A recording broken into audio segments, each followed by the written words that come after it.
Welcome to Dollars and Cents. Our podcast is designed to provide listeners with financial advice in a language you can understand. Created and hosted by Marc Freedman, President and CEO at Freedman Financial, he discusses timely topics that help individuals and families make smart financial decisions. Count on lots of energy, candid discussion, and a few laughs. And now, here's your host of Dollars and Cents, Marc Freedman of Freedman Financial. Welcome back to another edition of Dollars and Cents. I'll be your host today, Marion. I'm Marion Gilman. My normal co-host, Marc Freedman, is out traveling. He'll tell you all about it next week when he returns. And I am very fortunate to have our Director of Financial Planning, Christian Karcher, as my co-host today. How are you? I'm doing well. Thanks for having me back. This is exciting, isn't it? We get sure to do something a little bit different, maybe. Well, I've been a little more regular on the show lately. That's so right, I'm exactly. excited to you be were back. Here a couple of weeks ago, right? When I was away. Absolutely. Yeah. People might not recognize me because I'm not wearing a suit jacket. I went a little more casual today. Yes, with the short sleeves. And we do go a little more casual nowadays when we don't have clients coming into the office. We probably shouldn't tell anybody that, but you know, everybody's casual nowadays, right? That's absolutely right. Yeah. Why, you know, we don't really need to have suit jackets all the time, I guess. I kind of like it, but yeah, we'll see. You know, it's a little more formal and it's kind of nice sometimes, but it doesn't have to be every week. Not every day. Every day, right? Absolutely. Exactly. Yeah. So, well, welcome back again. And today we have some exciting things to talk about, as always. You know, we have all kinds of clients and we see all kinds of things in our office go on. So one of the things that, you know, you came up with that we thought we should talk about today, Christian, which was a great idea, was about, you know, we have so many clients that come in preparation for retirement. And, you know, they start coming to us maybe 10 years before retirement, maybe 5 years before retirement, and we set out a plan for them and we get everything all set up, and you've done a great job in doing all of that for us, Christian. But what happens along the way? Well, things change. Do they? They absolutely do. So one of the first things we always tell people in their financial plan presentations when they're first becoming clients, we're gathering all the information, we're understanding their financial position, and coming together with some recommendations is, we're going to show you a plan today. We're going to show you what your cash flow might look like in retirement. We're going to show you what the next 10, 15, 20 years might look like. The only thing I can guarantee you is it won't actually look like this. This is all projections. Things change. The world around us changes. And even our own desires and wants change as time goes by. Right. And so over the years, you know, we've seen a lot of things change that some things are out of our clients' control. Absolutely. For instance, you know, when we talk about retirement, a lot of people will say, oh, I'm going to work till I'm 67 or I'm going to work till I'm 70. And then all of a sudden something happens. For instance, maybe there's an illness in the family and they have to retire. You know, it could be them, it could be somebody else. Or maybe they, you know, they get laid off because the company closes.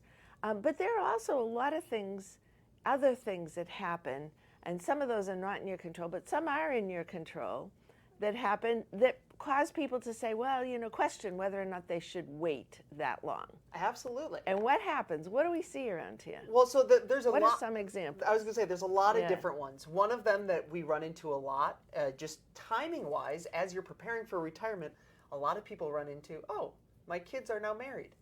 Oh, they live maybe somewhere a little bit further away, and oh, now I have a grandchild. Wow, and that's exciting usually. You know, I would love to sign up to be babysitter 2 days a week, but I've got this full-time job. I can't do it. And that's when people start questioning, well, what do I want to spend my time on? And do I have the financial resources to be able to be a bit more flexible than I was before the big event happened? Right, and you know, so that's one of the, you know, we always tell people, there are trade-offs in everything. Just like, you know, as you're going through life, no matter what position in life you're in, everything is sort of a trade-off. Do I want time or do I want money? I always used to say, when I had time, I didn't have any money, and when I had money, I didn't have any time. So, you have to decide what's a right balance for you. But in a case like this, what do we do when somebody comes in and says, guess what? I thought I was going to retire at 67, but now I'm thinking about maybe leaving at 63. Absolutely. Can we handle that? And that's a question we get all the time. And it's after we've laid out this beautiful plan that we told them they weren't going to be able to follow exactly. And what the good thing about setting up that base plan is now that it's set up, we can now see what different changes might make. So we'll look at it and say, okay, so if you retired today, what would that do without, maybe there's 3 or 4 years that they were planning on working that now they're not going to be working, they're not going to be saving, and more importantly in that situation, you're now needing to spend down money that you have saved in order to meet your expenses. So it's 3 different things that happen essentially to cause a deviation in the plan.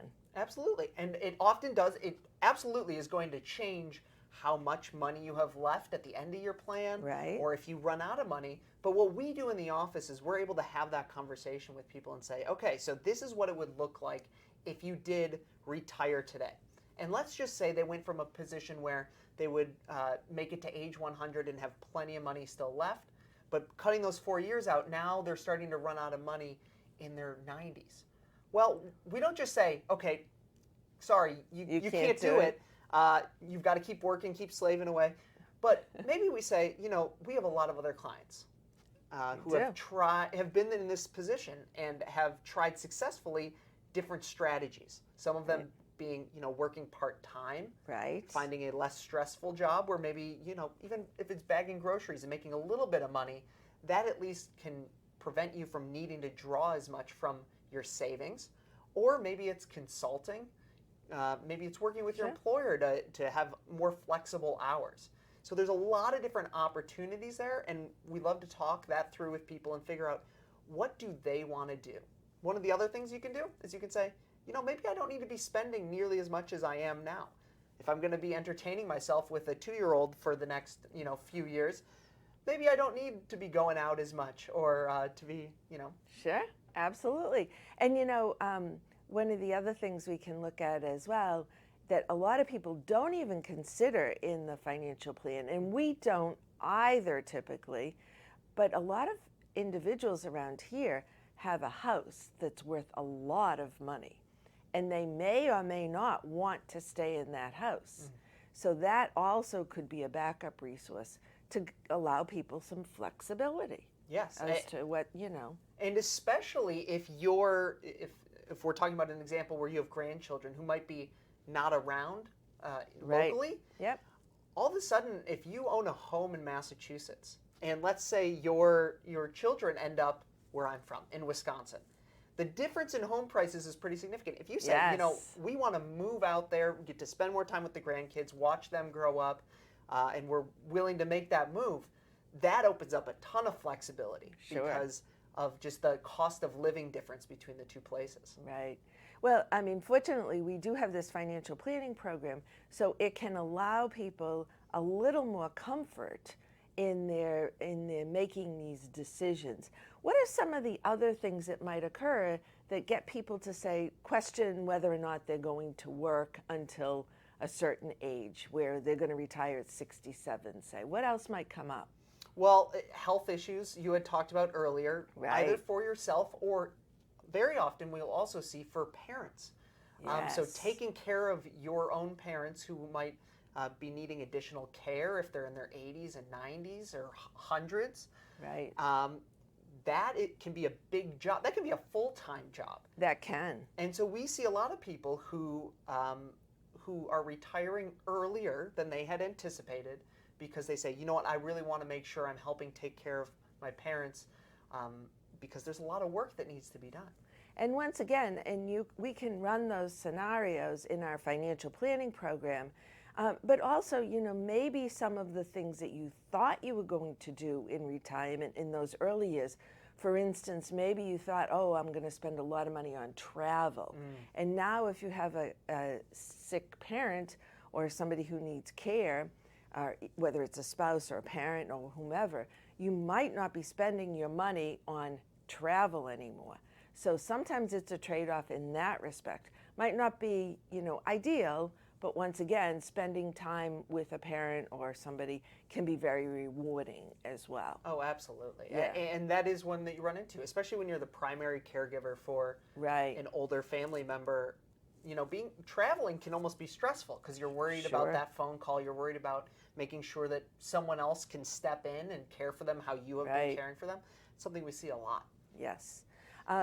And so what about people who decide, you know what, I've decided I want to retire. I want to retire early, and I want to relocate somewhere else. What happens then?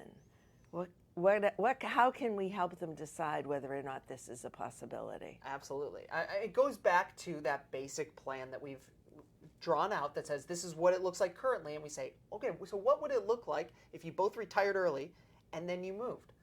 All of those have a lot of inputs. Obviously, where you're moving, if you're planning on buying or renting, if you're planning on continuing to maintain a residence locally as well. All of those levers we want to make sure we judge, and we'll probably create 3 or 4 different scenarios and say, this was what would happen if you bought a place. This is what would happen if you exchanged your current home for a different home of equal value. Right. We play with all those levers to see what it looks like. And we try to come up with alternative scenarios. So it's not a no, you can't do this. Yes. Or, if it's a yes, you can certainly do this, that's one thing. But we usually don't say, no, you can't do this. We say, well, here's a way you could make this work. Right. If they really want to make it work. Yeah. And, so that's a great possibility as well. And, we want to be sure everybody has that comfort level that they feel, well, I'm not going to be a burden to my children. But one of the things I've found, and maybe you can explain a little bit about this, people are incredibly surprised when they see the difference in what the plan looks like. If they decide to, let's say, retire 2 years earlier and create and have the same lifestyle. So what is it that goes away? What happens there? Why is there such a difference? Yeah, and it is one of the most shocking differences. There's a lot of different levers you can play with. Everyone says, what if I saved way more coming into retirement? Right. That number is not nearly as impactful as how long you work.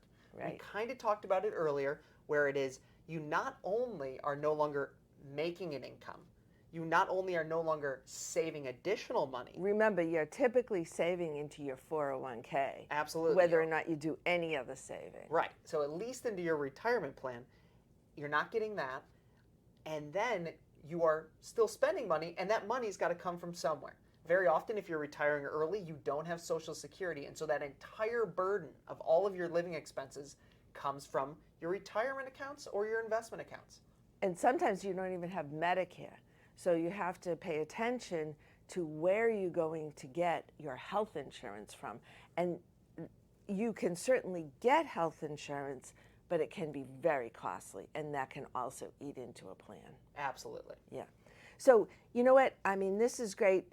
Thank you so much for this information. And, we actually rely a lot on all of these projections to create this relationship with our client, to give them a better understanding of the possibilities. So if now is the time to get serious about your money and you want to start that plan for retirement and you want to see what the possibilities are out there, because we also have the possibilities, by the way, of spending more money in retirement and creating an even more, fruitful lifestyle in retirement.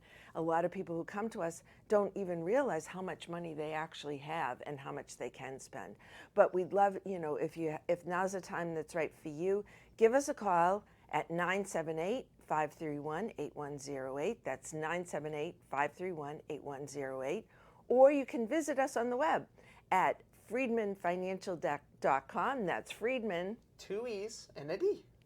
freedmanfinancial.com. Yeah, that's usually my line. So I wanted to see if he remembered it because we didn't talk about that before we went on the air. Absolutely. Yeah, exactly. I'm still getting my tone right. I need to have a signature 2 E's and a D. I'm still working on it. There you go. We'll get there eventually. No worries. Yeah, I'm sure you will. But visit us on the web, freedmanfinancial.com. You can go to any page. You can sign up for our Friday newsletter. We've been sending this out for, 12 years now? Maybe it's longer than that. 2009. 2009 we started it. So, oh my goodness, it's 15 years. Wow. Every Friday morning, 10:30 in the morning, go to any page on our website and scroll down, put your email address in, and sign up for the newsletter. So that'll be it for this week. Thank you so much for joining me, Christian. Always a pleasure. And please, feel free to give us a call and contact us if you want to have that reassurance about your retirement as well. That's it for this week. Have a wonderful week, everyone. Bye-bye. During today's Dollars and Cents episode with Freedman Financial, your hosts may have discussed specific financial planning and investment ideas that are for general information only and not intended to provide specific advice or recommendations. Please remember that investing involves risk and may include loss of principal. Although the money market fund seeks to preserve the value of your investment at $1 per share, it is possible to lose money by investing in the fund. Always consult a certified financial planner professional, qualified attorney, or tax advisor prior to investing to determine what is appropriate for you. Securities and advisory services offered through LPL Financial, a registered investment advisor, member FINRA SIPC.